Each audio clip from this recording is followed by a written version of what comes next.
Hi everyone, and today we are starting a new Shakespeare project, and this one is actually my favorite Shakespearean comedy, Twelfth Night.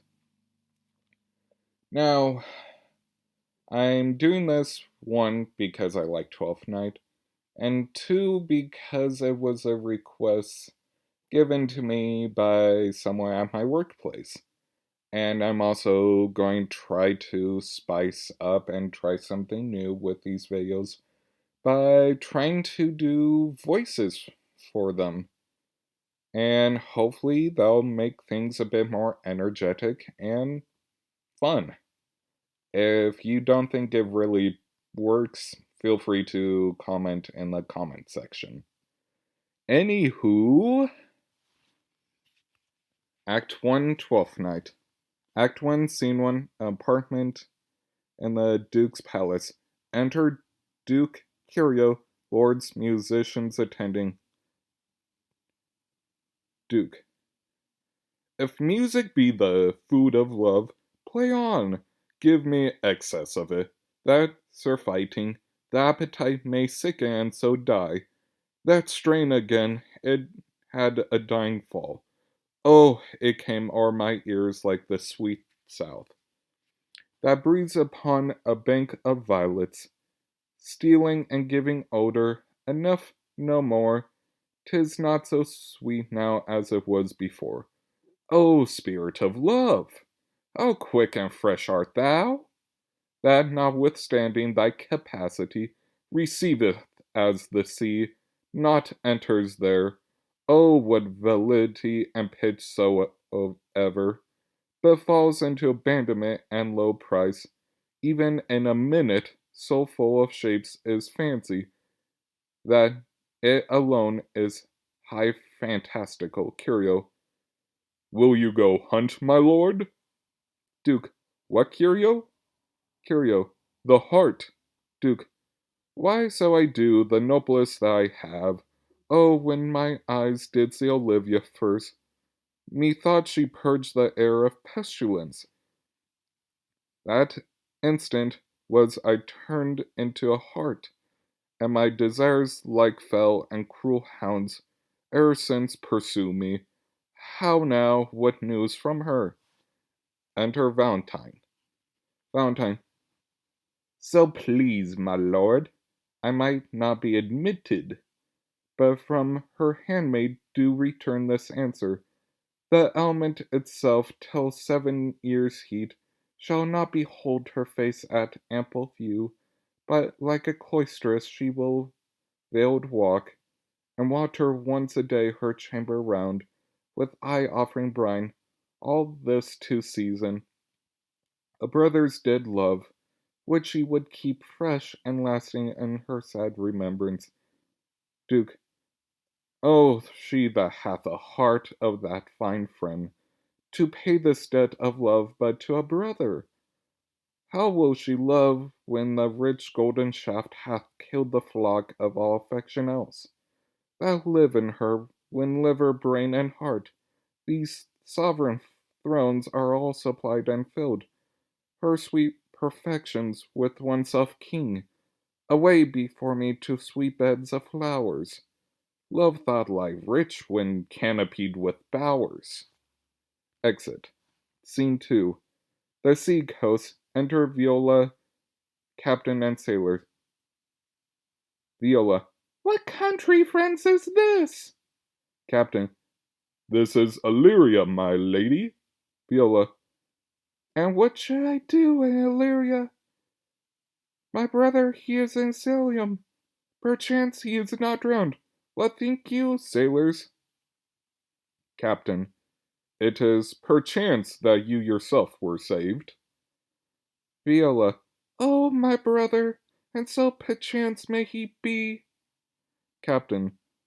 True, madam, and to comfort you with chance, assure yourself, after our ship did split when you and these poor numbers saved with you, hung on our driving boat, I saw your brother, most provident and peril bind himself, courage and hope both teaching him the practice, to a strong mast that lived upon the sea, where, like Orion on the dolphin's back, I saw him hold acquaintance with the waves so long as I could see. Viola. For saying so, there's gold. Mine own escape unfolded it to my hope, whereto thy speech serves for authority. The like of him, knowest thou this country? Captain. Ay, madam. Well, for I was bred and born not 3 hours' travel from this place. Viola. Who governs here? Captain. A noble duke in nature, as in name. Viola. What is his name? Captain. Orsino. Viola. Orsino? I have heard my brother name him. He was a bachelor then. Captain. And so is now. Or was so very late for but a month ago. I went from hence, and then 'twas fresh a murmur, as you know, what grave ones do. The less will prattle of, that he did seek the love of fair Olivia. Viola. Where's she? Captain. A virtuous maid, the daughter of a count, that died some 12 months since, then leaving in the protection of his son her brother, who shortly also died, for whose dear love they say she had abjured the company and sight of men. Viola. Oh, that I serve that lady, and not be delivered to the world, till I had mine own occasion mellow what my estate is. Captain. That were hard to compass, because she will admit no kind of suit, no, not the Duke's. Viola. There's a fair behaviour in thee, Captain, and though that nature was beauteous wall doth of clothes and pollution, yet of thee I will believe thou hast a mind that suits. With this thy fair and outward character, I pray thee, and I'll pay thee bounteously. Conceal me what I am, and be my aid. For such disguise as haply shall become the form of my intent. I'll serve this Duke. Thou shalt present me as a eunuch to him, and may be worth thy pains, for I can sing, and speak to him in many sorts of music, that will allow me every very worth his service. What else may hap to him I will commit, only shape thou silence to my wit. Captain. Be you his eunuch, and your mute I'll be. When my tongue blabs, then let mine eyes not see thee. Viola. I thank thee, lead me on. Exit. Scene 3. A room in Olivia's house. Enter Sir Toby, Belge, and Maria. Sir Toby. What plague means my niece? To take the death of her brother thus? I'm sure Karen Emmy's to life. Maria. Be my troth, Sir Toby. You must come in early o' nights. Your cousin, my lady, takes great exceptions to your ill hours. Sir Toby. Well, let accept her but before expected. Maria. Ay, but you must confine yourself with the modest limits of order. Sir Toby. Confine? I'll confine myself no finer than I am. These clothes are good enough to drink in, and so be these boots too, and they be not, let them hang themselves in their own straps. Maria. That quaffing and drinking will undo you. I heard my lady talk of it yesterday, and of a foolish knight that you brought in one night before to be her wooer. Sir Toby. Who? Sir Andrew Aguecheek? Maria. Ay, he. Sir Toby. He's as tall a man as any in Illyria. Maria. What's that to be purpose? Sir Toby. Why, that he has 3,000 ducats a year. Maria. Ay, but he'll have but a year in all these ducats. He's a very fool, and a prodigal. Sir Toby, by that you'll say so, he plays the viola da gamba, and speak 3 or 4 languages word for word without book, and hath all the good gifts of nature. Maria, he hath indeed almost natural. For besides that he's a fool, he's a great quarreller, and that he hath the gift of a coward to allay the guess he hath in quarrelling. 'Tis thought among the prudent he would quickly have the gift of a grave. Sir Toby, by this hands they are scoundrels. Subtractors that say so of him. Who are they? Maria, they that had moreover, he drunk nightly in your company. Sir Toby, with drinking helps to my niece, I'll drink to her as long as there is a passage in my throat, and drink in Illyria. He's a coward and coistrel that will not drink to my niece, till his brain turn the toth like a parish top. What wench Castiglione vulgo? For here comes Sir Andrew Agu face. Enter Sir Andrew Agu cheek. Sir Toby, bleh. But how, Sir Toby, bleh? Sir Toby, sweet Sir Andrew. Sir Andrew, bless you, fair shrew. Maria, and you too, sir. Sir Toby, accost, Sir Andrew, accost.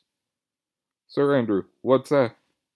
Sir Toby, my niece's chambermaid. Sir Andrew, good mistress, accost, I desire bear acquaintance. Maria, my name is Mary, sir. Sir Andrew, good mistress Mary accost. Sir Toby, you mistake, knight, accost is front her, board her, woo her, assail her.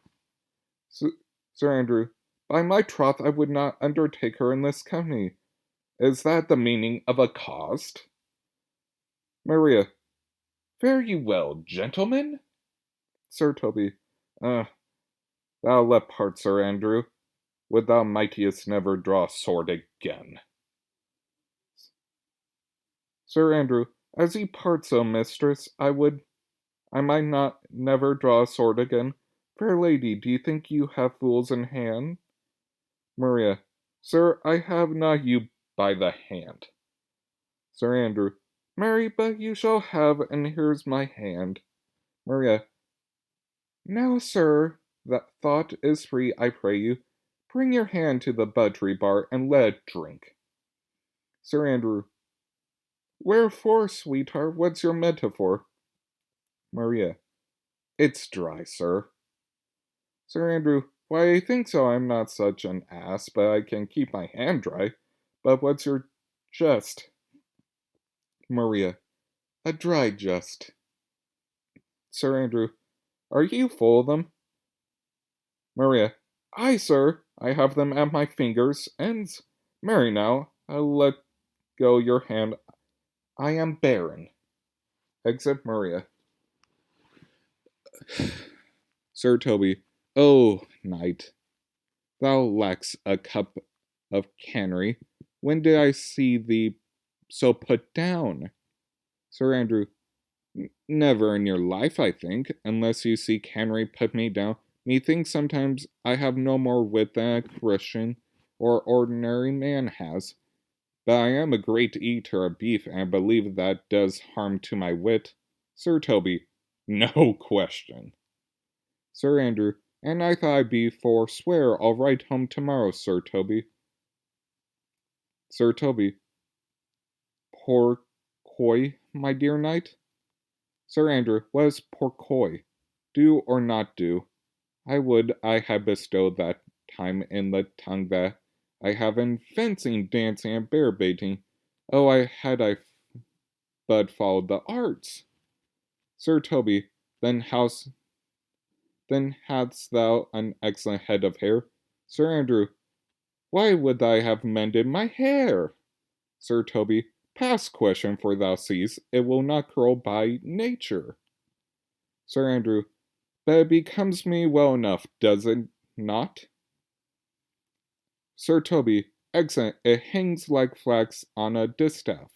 I hope to see a housewife that take thee between her legs and spin it off. Sir Andrew, faith, I'll home tomorrow. Sir Toby, your niece will not be seen, or if she be, it's 4-1 she'll none of me. The Count himself be hard by woos her. Sir Toby, she'll none the Count, she'll not match above her degree, neither in estate, years, nor wit. I have heard her swear tut, there's life in it, man. Sir Andrew, I'll stay a month longer. I am a fellow of the strangest mind, the world. I delight in mask and revel sometimes altogether. Sir Toby, art thou good at these kickshaws, knight? Sir Andrew, as any man in Illyria, whatsoever he be under the degree of my betters, and yet I will not compare with an old man. Sir Toby, what is I excellent in a galliard, knight? Sir Andrew, faith, I can cut a caper. Sir Toby, and I can cut the mutton toot. Sir Andrew, and I think I have the back trick simply as strong as any man in Illyria. Sir Toby, wherefore are these things hid? Wherefore have these gifts a curtain before them? Are they like to take dust like Mistress Mall's picture? Why dost thou not go to church in a galliard and come home in a corantal? My very walk should be a jig. I would not so much as make water but a syncopace. What dost thou mean? Is it a world to hide virtues in? I did think by the excellent constitution of thy leg, it was formed under the star of a galliard. Sir Andrew, aye, 'tis strong, and does indifferent well in flame color stock. Shall we set about some revels? Sir Toby, what shall we do else? Were we not born under Taurus? Sir Andrew, Taurus, that sides and heart? Sir Toby, no, sir, it is a leg and thighs. Let me see thee caper, ha! Higher, ha, ha! Excellent! Exit. Scene 4. A room in the Duke's palace. Enter Valentine and Viola in man's attire. Valentine, if the Duke continues these favors towards you, Cesario, you are like to be much advanced. He hath known you but 3 days, and already you are no stranger. Viola, you either fear his humor or my negligence, that you call in question the continuance of his love. Is he inconsistent, sir, in his favors? Valentine, no, believe me. Enter Duke, Curio, and attendants. Viola, I think you, here comes the Count. Duke, who saw Cesario ho? Viola, on your attendants, my lord, here. Duke, stand you a while aloof, Cesario. Thou knowest no less, but all, I have unclasped to thee the book even in my secret soul. Therefore, good youth, address thy gate unto her. Be not denied access, stand at her doors, and tell them, there thy fixed foot shall grow till thou have audience. Viola, sure, my noble lord, if she has so abandoned to her sorrow, as it spoke, she'll never will admit me. Duke, be clamorous, and leap all civil bounds rather than make unprofited return. Viola, so I speak with her, my lord. What then? Duke, oh, then unfold the passion of my love. Surprise her with discourse of my dear faith. It shall become thee well to act my woes. She will attend it bear in thy youth than an nuncio of more grave aspect. Viola, I think not so, my lord. Duke, dear lad, believe it, for they shall yet belie thy happy years. That say thou art a man, Diana's lips is no more smooth and rubious, thy small pipe as the maiden's organ, shrill and sound, and all is semblance a woman's part. I know thy constellation is right apt. For this affair, some 4 or 5 attend him, all if you will, for I myself am best. When least in company, prosper well in this, and thou shalt live as freely as thy lord, to call his fortune thine. Viola, I'll do my best to woo your lady, beside, yet bear full strife. Whoever I woo myself would be his wife. Scene 5. A room in Olivia's house. Enter Maria and Clown. Maria. Nay, either tell me where thou hast been, or I will not open my lips so wide as a Bristol may enter in way of thy excuse my lady will hang thee for thy absence. Clown. Let her hang me. He that is well hanged in this world needs to fear no colors. Maria. Make that good. Clown. He shall see none to fear. Maria. A good Lenten answer. I can tell thee where that saying was born, of I fear no colors. Clown. Where, good Mistress Mary? Maria. In the wars, and that you may be bold to say in your foolery. Clown. Well, God give them wisdom that have it, and those that are fools, let them use their talents. Maria. Yet you will be hanged for being so long absent, or to be turned away. Is that not as good as hanging to you?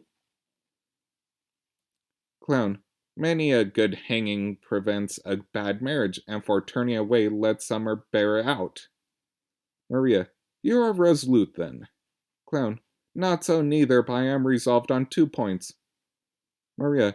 That if one break, the other will hold, or if both break, your gaskin fall. Clown. Apt in good faith, very apt. Well, go thy way, if Sir Toby would leave drinking thou wert as witty a piece of his flesh as any in Illyria. Maria. Peace, you rogue, no more of that. Here comes my lady. Make your excuse wisely. You were best. Exit. Enter Olivia Malvolio. Clown. Wit and be thy will, put me into good fooling those wit that think they have thee to do very oft-proof fools, and I, that I'm sure I lack thee, may pass for a wise man, for, says Quinopolis, better way fool than a foolish wit. God bless thee, lady. Olivia. Take that fool away. Clown. Do you not hear, fellows? Take away the lady. Olivia. Go to. You are a dry fool. I'll no more of you. Besides, you grown dishonest. Clown. 2 faults, Madonna, that drink and good counsel will mend. For give the dry fool drink, then a fool not dry. Bid the dishonest man mend himself. If he mend, he is no longer dishonest. If he cannot, let the botcher mend him. Anything that's mended is but patch. Virtue that transgresses is but patched with sin, and sin that amends is but patched with virtue. If that this simple sigillism will serve, so if it will not, what remedy? As there is no true cuckold but calamity, so beauty's a flower. The lady bade take away the fool, therefore I'll say again, take her away. Olivia. Sir, I bade them take away you. Clown. Misprison in the highest degree. Lady Cucullus non facet monachum, that's as much to say. I were not motley in my brain. Good madam, give me leave to prove you a fool. Olivia. Can you do it? Clown. Dexterously, good Madonna. Olivia, make your proof. Clown, I must catechize you for Madonna. Good my mouse of virtue, answer me. Olivia, well, sir, for you want of other idleness, I'll bide you proof. Clown, good Madonna, why mourn'st thou? Olivia, good fool, for my brother's death. Clown, I think his soul is in hell, Madonna. Olivia, I know that his soul is in heaven, fool. Clown, the more fool you, Madonna, to mourn your brother's soul for being in heaven. Take away the fool, gentlemen. Olivia, what think of you of this fool, Malvolio? Doth he not mean? Malvolio? Yes, and shall do till the pangs of death shall shake him. Infirmity that decays the wise doth ever make the bear fool. Clown, God send you, sir, a speedy infirmity for the bear increasing your fault. Sir Toby will be sworn that I am no fox, but he will not pass his word. For 2 pence that you're no fool. Olivia, how you say you to that, Malvolio? Malvolio, I marvel, your ladyship. Take delight in such a barren rascal. I saw him put down the other day with an ordinary fool that has no more brain than a stone. Look you now, he's out of his guard already. Unless you laugh and minister occasion to him, he is gagged. I protest I take these wise men that crow so at these set kind of fool no better than the fool zanies. Olivia, oh, you are sick of self-love, Malvolio, and taste with a distempered appetite. To be generous, guiltless, and free of disposition is to take those things for bird bolts, that you are deemed cannon bullets. There is no slander in a loud fool, though he do nothing but rail, nor no railing in no discreet man, though he do nothing but reprove. Clown, now, Mercury, endure thee with leasing, for thou speaks well of fools. Re-enter Maria. Maria, Madam, there is at the gate a young gentleman, much desires to speak with you. Olivia, from the Count Orsino, is it? Maria, I know not, madam, 'tis a fair young man, and well attended. Olivia, who are but my people? Hold him in delay. Maria, Sir Toby, madam, your kinsman. Olivia, fetch him off, I pray you, he speaks nothing but madman. Fie on him. Exit Maria.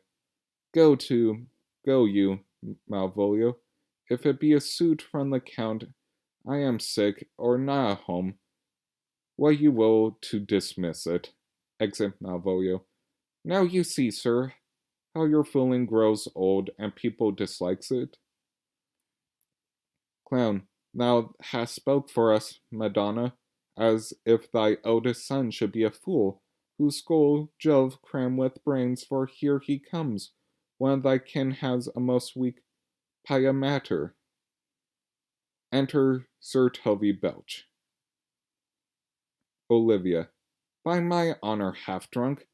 What is he at the gate, cousin? Sir Toby, a gentleman. Olivia, a gentleman? What gentleman? Sir Toby, 'tis a gentleman here.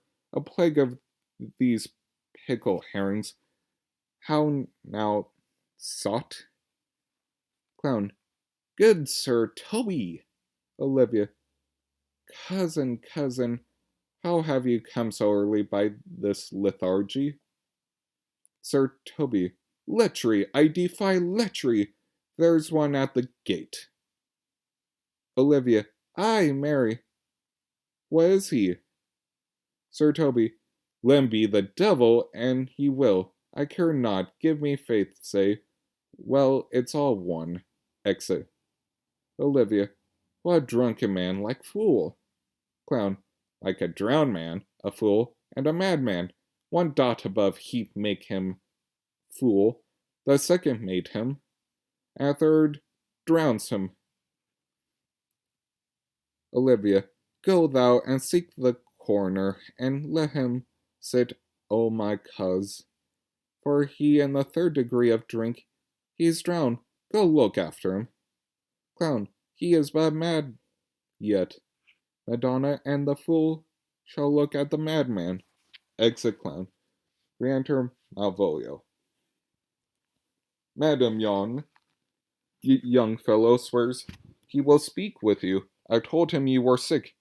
He takes on him to understand so much, and therefore comes to speak with you.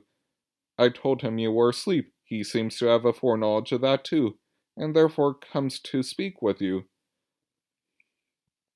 Was to be said to him, lady, he forfeited against any denial. Olivia.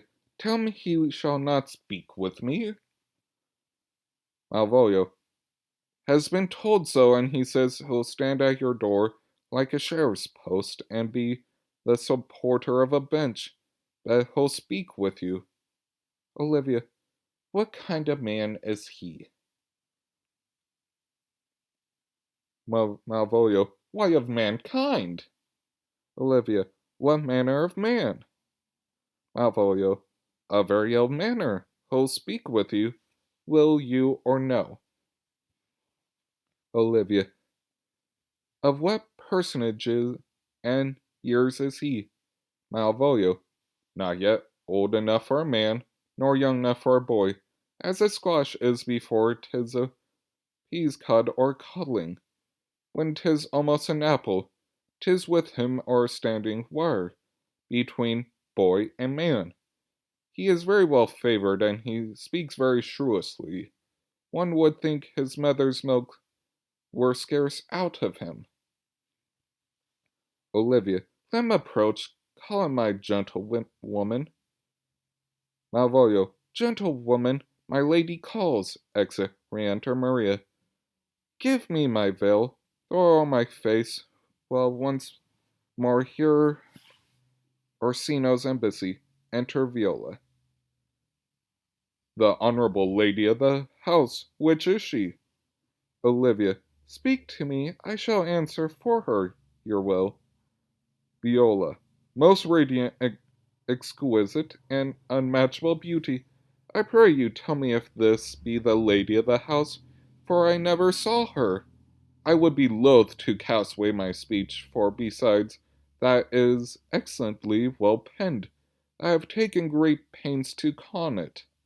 Good beauties, let me sustain no scorn. I am very contemptible even to the least sinister usage.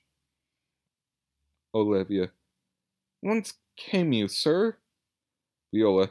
I can't say little more than I have studied, and that's question out of my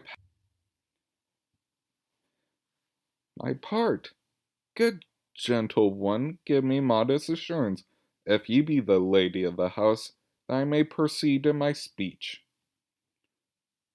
Olivia. Are you a comedian? Viola. No, my profound heart, and yet be the very fangs of malice. I swear I am not that I play. Are you the lady of the house? Olivia. If I do not usurp myself, I am. Viola. Most certain if you are she, you do usurp yourself. For what is yours to bestow is not yours to reserve. But this is from my commission. I will on with my speech in your praise, and then show you the heart of my message. Olivia. Come to what is important in it. I forgive you the praise. Viola. Alas! I took great pains to study it, and 'tis poetical. Olivia. It's more like to be feigned. I pray you keep it in. I heard you were saucy at my gates, and loud your approach. rather to wonder at you than hear you. If you be not mad, be gone. If you have reason, be brief. 'Tis not the time of moon with me to make one so skipping a dialogue. Maria. Will you hoist sail, sir? Here lies your way. Viola. No, good swabber, I am to hull here a little longer. Some mollification for your giant, sweet lady. Olivia. Tell me your mind. Viola. I am a messenger. Olivia. Sure you have some hideous matter to deliver, when the courtesy of it is so fearful. Speak your office. Viola. It alone concerns your ear. I bring no overture of war, no taxation of homage. I hold the olive in my hand. My words are as full of peace as matter. Olivia. Yet you began rudely. What are you? What would you? Viola. That rudeness that hath appeared in me have I learned from my entertainment. What I am and what I are as secret as maidenhead to your ears, divinity to any other profanation. Olivia. Give us the place alone, we will hear this divinity. Exit Maria. Now, sir, what is your text? Viola. Most sweet lady. Olivia. A comfortable doctrine, and much may be said of it. Where lies your text? Viola. In Orsino's bosom. Olivia. In his bosom, and what chapter of his bosom? Viola. To answer by the method in the first of his heart. Olivia. Oh, I have read it. It is heresy. Have you no more to say? Viola. Good madam, let me see your face. Olivia. Have you any commission from your lord to negotiate with my face? You are now out of your text, but we will draw the curtain and show you the picture. Look you, sir. Such a one I was this present, 'tis not well done. Unveiling. Viola. Excellently done if God did all. Olivia. 'Tis in grain, sir, 'twill endure wind and weather. Viola. 'Tis beauty truly blent, whose red and white nature own sweet and cunning hand laid on. Lady, you are the cruelest she alive, if you will lead these graces to the grave, and leave the world no copy. Olivia. Oh, sir, I will not be so hard-hearted. I will give a diver's schedule of my beauty. It shall be inventoried, and every particle and utensil labeled to my will, as item 2 lips indifferent red, item 2 gray eyes with lids to them, item 1 neck, 1 chin, and so forth. Were you sent hither to praise me? Viola. I see you what you are. You are too proud, but if you were the devil, you are fair. My lord and master loves you. Oh, such love could be but recompense, though you were crowned the non-peril of beauty. Olivia. How does he love me? Viola. With adoration, fertile tears, with groans that thunder love, with sighs of fire. Olivia. Your lord does know my mind. I cannot love him. Yet I suppose him virtuous, know him noble, of grey estate, a fresh and stainless youth, and voice well divulged, free, learned, and valiant, and in dimension and the shape of nature, a gracious person, but I cannot love him. He might have took his answer long ago. Viola. If I did love you and my master's flame, with such a suffering, such a deadly life, In your denial I will find no sense. I would not understand it. Olivia, why, what would you? Viola, make me a willow cabin at your gate, and call upon my soul within the house. Write loyal cantons of contemned love, and sing them loud even in the dead of night. Holla your name to the reverberates hill, reverberate hills, and make the babbling gossip of the air. Cry out, Olivia! Oh, you should not rest between the elements of air and earth, but you should pity me. Olivia, you might do much. What is your parentage? Viola, above my fortunes, yet my state is well. I am a gentleman. Olivia, get you to your lord. I cannot love him. Let him send no more, unless perchance you come to see me again, to tell me how he takes it. Fare you well. I thank you for your pains. Spend this for me. Viola, I am no feed post, lady. Keep your purse, my master, not myself lacks recompense. Love makes his heart a flint, that you shall love, and let your fervor, like my master's, be placed in contempt. Farewell, fair cruelty. Exit. Olivia, what is your parentage? Above my fortunes. Yet my state is well. I am a gentleman. I'll be sworn thou art. Thy tongue, thy face, thy limbs, actions, and spirit do give thee fivefold blazon. Not too fast, soft, soft, unless the master were the man. How now? Even so quickly may one catch the plague. Methinks I feel this youth perfections, when with an invisible and subtle stealth, to creep in at mine eyes. Well, let be. What ho, Malvolio? Re-enter Malvolio. Here, madam, at your service. Olivia, run after that same peevish messenger. The country's man, he left this ring behind him. Would I or not tell him, I'll will none of it. Desire him not to flatter with his lord, nor hold him up with hopes.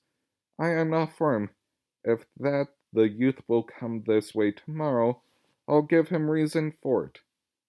Hide thee, Malvolio. Malvolio, madam, I will. Olivia, I do, I know not, and fear to find mine eyes too great a flatterer for my mind. Fate, show thy force, ourselves we do not owe. What is decree must be, and be this so. Exit.